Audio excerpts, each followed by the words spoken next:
सुनील की बहादुरी और साहस की कहानी। एक गांव में सुनील नाम का एक लड़का रहता था। सुनील बहुत ही साहसी और मददगार था। वह अपने माता पिता का इकलौता बेटा था और गांव में सबका चहेता था। एक दिन गांव में भारी बारिश हुई और गांव के पास बहने वाली नदी में बाढ़ आ गई। गांव के लोग डर गए और अपने अपने घरों में छुप गए। अचानक गांव के बाहर खेतों में खेल रहे कुछ बच्चे बाढ़ में फंस गए थे और मदद के लिए चिल्ला रहे थे। सुनील ने ये सुना और बिना देर किए अपनी नाव लेकर उन बच्चों की मदद के लिए निकल पड़ा। उसने अपने माता पिता को बताया और तेजी से नदी की ओर भागा। नदी के किनारे पहुंचते ही उसने देखा कि पानी बहुत तेजी से बह रहा है और बच्चे बीच में फंसे हुए हैं।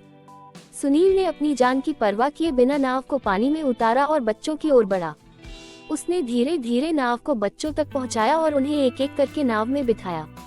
बच्चों को सुरक्षित निकालने के बाद सुनील ने नाव को वापस किनारे की ओर मोड़ा।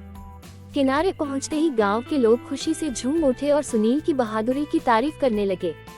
गांव के मुखिया ने सुनील को सम्मानित किया और कहा, सुनील, तुमने आज ये साबित कर दिया कि सच्ची बहादुरी और दूसरों की मदद करने का जज्बा ही सबसे बड़ी ताकत है। हम सबको तुम पर गर्व है। सुनील मुस्कुराया और बोला, मुझे तो सिर्फ अपनी जिम्मेदारी निभानी थी।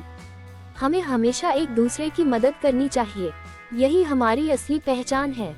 इस तरह सुनील की बहादुरी और उसके साहस की कहानी पूरे गांव में मशहूर हो गई और वह सबके लिए एक प्रेरणा बन गया।